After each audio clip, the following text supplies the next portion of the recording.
Chapter 9, Capital Budgeting Techniques. So in Chapter 6, we valued bonds. We were given a rate of return, a required rate of return, and we valued them based on that rate. We did the same with stocks in Chapter 7. And then in Chapter 8, we talked about determining that required rate of return. Specifically, we use the capital asset pricing model to do so. Now we're going to look at valuing, how do we value or determine which projects are more valuable for a firm. We're going to use the same techniques, the time value money, to do that. So we're going to talk about the importance of capital budgeting, process to follow, to making decisions with regard to investing or not investing in capital assets. We're going to describe how the net present value or NPV technique and the internal rate of return are used to make investments or capital budgeting decisions.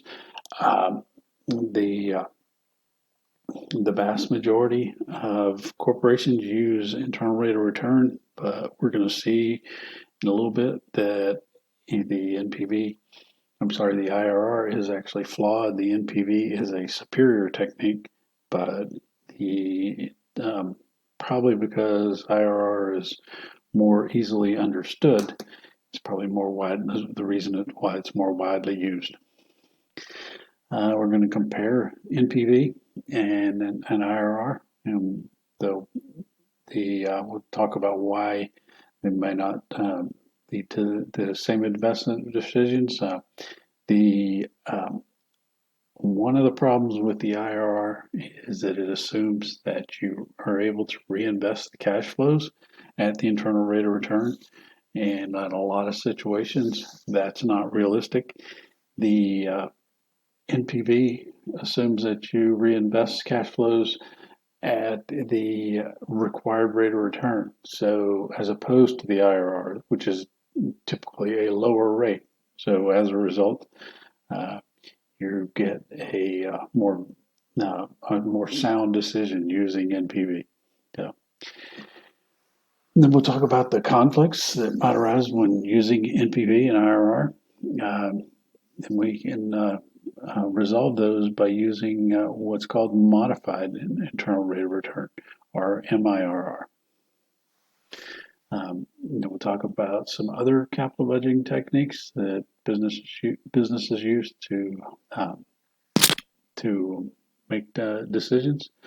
One of the things I know that some of you do not have the BA2 Plus Professional.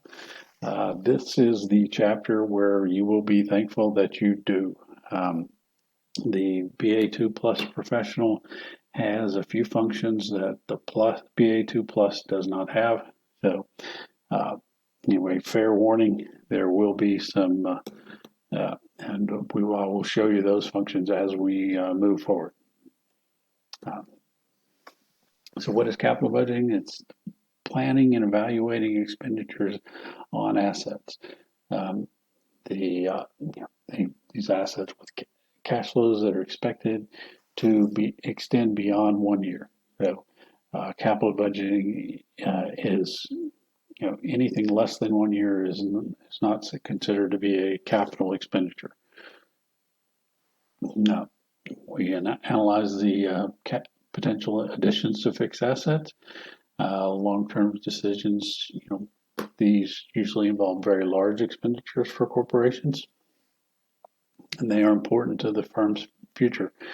So a corporation has a cost of capital that is a function of its debt and equity and tax rates and so forth. That cost of capital, we'll learn more about that when we do Chapter 11, which is where we will actually calculate the cost of capital for a firm. But if a project does not return at a minimum a firm's weighted average cost of capital, it is actually reducing the value of the firm.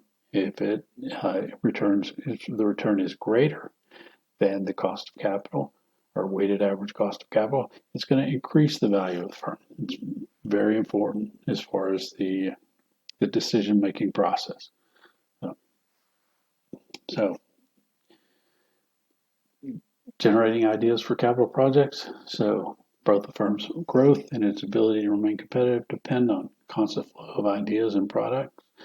So the ways to make existing products cheaper, ways to produce existing products at a lower cost, or reduce the cost of output or cost per unit.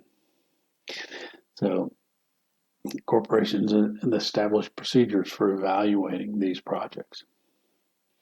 So project classifications, replacement decisions, so whether to purchase capital assets in place of existing assets, primarily to maintain existing operations, but there may be, for example, there might be cost savings associated with a new technology that would allow a company to produce products more efficiently. Expansion decisions, whether to purchase additional capital projects, increase existing operations, or grow the firm. So independent projects are projects that cash flows aren't affected by by other projects. Mutually exclusive projects are projects where the acceptance of one project means that the other cannot be accepted. So think of picking out of two or three projects. You want to pick the best project for the one that will provide the most benefit to the firm and the shareholders. So finally, post-audit, we're going to compare the actual results with those predicted by the project's sponsors and so forth. See what actually occurred, see why they occurred, that any differences occurred. Two purposes: improve forecasts, improve operations.